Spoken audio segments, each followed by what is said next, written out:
Sim, eu sou o professor Bairros e no tutorial de hoje nós vamos ver... Nesse tutorial eu vou mostrar o que é o efeito Early, como ele afeta o amplificador e como você pode modelar um transistor levando em conta esse efeito. Vamos lá? Para mostrar o efeito Early, vamos pensar no circuito da figura. Um amplificador na configuração emissor comum. Vou mostrar somente a malha de saída para simplificar, porque é aí que as coisas vão acontecer. O efeito Early fala sobre a variação do ganho de corrente, ou beta, que para pequenos sinais é chamado de HFE. Essa variação do ganho tem como principal consequência a distorção do sinal, devido à falta de linearidade do transistor. Você pode observar a variação do ganho HFE na curva de transferência do transistor. Na teoria, se considera o ganho de corrente, ou HFE, constante. Isso é, a corrente de coletor é proporcional à corrente de base ao longo de todo o range de tensão coletor emissor, ou VCE. A curva característica da corrente de coletor ideal é mostrada na figura. Observe que para cada curva de corrente de base, a corrente de coletor é constante. Por exemplo, para 0,1 mA na base, a corrente de coletor é de 15 mA ao longo de toda a faixa de tensão coletor emissor em que o transistor não está saturado. O ganho de corrente é igual à corrente de coletor sobre a corrente de base, nesse caso 15 mA sobre 0,1 mA, isso dá 150, valor típico para um transistor amplificador. Quando a gente modela um transistor, pensa numa curva característica desse tipo. Então, na saída é montada uma fonte de corrente controlada. A corrente de saída é igual à corrente de base multiplicado pelo ganho de corrente, o HFE. Nesse modelo, a resistência intrínseca do emissor é igual a 26 mV dividido pela corrente de emissor, e isso para a temperatura ambiente de 25 graus centígrados. Se o ganho de corrente for maior ou igual a 100, então a corrente de emissor pode ser considerada igual à corrente de coletor. A resistência π é a resistência intrínseca entre a base e o emissor do transistor. É, na verdade, a resistência de emissor refletida para a base. Então, a resistência π é igual à resistência de emissor intrínseca multiplicada pelo ganho HFE mais 1. Se o HFE for maior ou igual a 100, então pode fazer direto RE multiplicado por HFE. Mas no transistor real, as coisas não são tão bem comportadas. A corrente de coletor varia com o aumento da tensão coletor-emissor. Isso é representado no gráfico pela inclinação da reta. Note que quanto maior a corrente de coletor, maior a inclinação. O que o Sr. Early observou é que se estender as retas inclinadas, elas se concentram num ponto único, como o foco de uma lente, um ponto sobre o eixo da tensão coletor-emissor. Veja o desenho do gráfico anterior com as retas estendidas. A tensão no foco das retas estendidas é chamada de tensão Early. No transistor do exemplo, a tensão Early é de 60 volts. A gente escreve o módulo da tensão Early, sem o sinal e referenciado pelas letras VA. Veja a curva de transferência do nosso conhecido BC547, um transistor bem mais conhecido aqui no Brasil. O ganho típico é de 240. Mas qual será a tensão Early? Veja o gráfico com as retas estendidas convergindo para a tensão Early. O valor é de 105 volts. Na prática, o valor da tensão Early para transistor de baixa potência, esses usados nos amplificadores de tensão, é da ordem de 100 volts. Aqui fica uma regra de ouro. Se você não souber a tensão Early do transistor, use 100 volts. Os valores no mundo real podem variar de 50 volts a 150 volts. A forma de determinar a tensão Early é essa que eu usei aqui, traçando as retas. Esse gráfico você só encontra aqui no canal do Professor Bairros. Claro, foi eu mesmo que criei essa obra de arte. Essa técnica de comprimir o gráfico em um lado e então gerar as retas foi uma grande sacada. Vocês não acham? Quem sabe o pessoal passa a chamar método Bairros de determinar a tensão Early.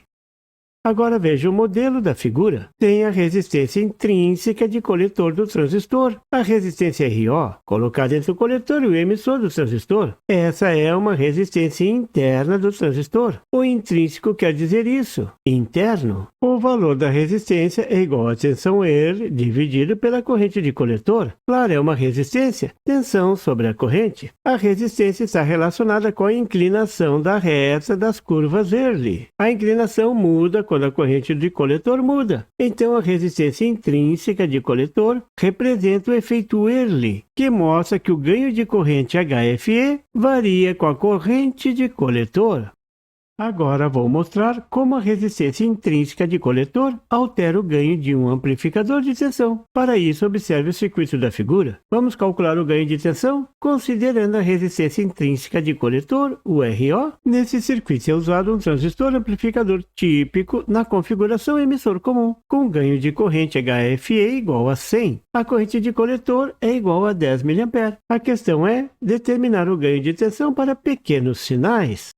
Para calcular o ganho, é só substituir o transistor pelo modelo, agora com a resistência intrínseca de coletor, e então calcular a tensão de saída em relação à tensão de entrada. Primeiro, vou calcular a resistência de emissor intrínseca. 26 mV dividido pela corrente de coletor quiescente 10 mA, isso dá 2,6 ohm. A resistência π é a resistência de emissor intrínseca multiplicada pelo ganho HFE de 100, isso dá 260 ohm. Agora, a nova resistência, a resistência intrínseca de coletor, é a tensão Early dividido pela corrente de coletor. Como esse é um transistor típico, a tensão Early pode ser estimada em 100 volts. Então, o RO é igual a 100 volts dividido por 10 mA, isso dá 10 kΩ. Conhecendo as resistências intrínsecas, podemos calcular tudo agora. Começamos pela corrente de base. Podemos desprezar R1. Então, podemos calcular a corrente de base fazendo a tensão de entrada sobre a resistência π, que é igual à resistência intrínseca de emissor RE, multiplicado pelo ganho de corrente. A corrente de coletor é igual à corrente de base multiplicado pelo ganho de corrente. Agora a mágica acontece. Podemos simplificar o ganho de corrente e pronto. A corrente de coletor é simplesmente a tensão de entrada sobre a resistência intrínseca de emissor. Agora vou calcular a tensão de saída VO, que é a tensão sobre a resistência R3. E essa tensão é igual à corrente que sai do coletor do transistor, vou chamar IR3, multiplicado pela resistência R3. Se não tivesse a resistência intrínseca de coletor, o RO, então a tensão poderia ser calculada direto, já que a corrente de coletor seguiria toda para a resistência R3. A corrente de coletor é igual à corrente IR3. A tensão de saída é igual a menos a tensão de entrada dividido por RE, que é a corrente de coletor, multiplicado pela resistência R3. É menos porque o sentido da corrente que sai do coletor do transistor gera uma tensão negativa sobre R3. O ganho é simplesmente a tensão de saída sobre a tensão de entrada, que é igual a menos R3 sobre RE, uma equação que todo mundo está careca de saber. Mas, se levar em conta a resistência RO, a corrente de coletor vai se dividir e menos corrente vai sobrar para a resistência R3. Que corrente vai sobrar para R3? É só usar o divisor de corrente de coletor. A corrente na resistência R3, IR3, é igual à corrente que entra no nó, multiplicado pela resistência onde você não quer saber a corrente. Essa é a resistência RO, dividido pela soma das resistências, equação do divisor de corrente. A equação da tensão de saída não mudou. É igual a menos a corrente sobre R3 e R3 multiplicado por R3. Mas a corrente R3 mudou. Agora é igual à corrente de coletor, que é igual à tensão de entrada dividido por RE, multiplicado pelas resistências do divisor de corrente. Tudo isso multiplicado pela resistência R3. O novo ganho de tensão agora é igual a menos a resistência R3. Vou trazer essa resistência aqui para frente, dividido por RE. Tudo isso multiplicado pelas resistências do divisor de corrente. Agora veja a mágica acontecendo. Menos R3 sobre RE é exatamente o ganho sem a resistência RO. Esse ganho é multiplicado pelas resistências do divisor, que vai ser sempre menor do que 1. Então, o ganho com resistência de coletor intrínseca RO é menor do que sem a resistência RO. Levar em conta o efeito Early em um transistor real diminui o ganho do circuito.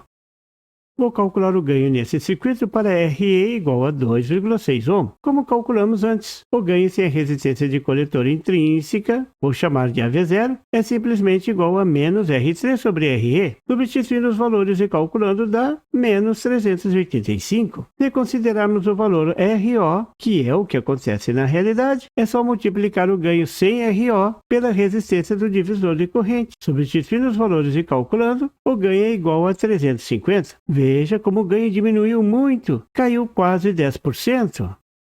Como o ganho vai variar com a corrente, e com o sinal a corrente está variando constantemente, então no mundo real o transistor não vai responder de forma linear. O circuito foi projetado para o ganho ideal, sem variação do ganho, sem RO, e mudou muito com RO. A consequência dessa falta de linearidade do transistor é uma distorção do sinal. Se a amplitude do sinal for grande, como nos amplificadores de VAS, então a distorção poderá ser grande também.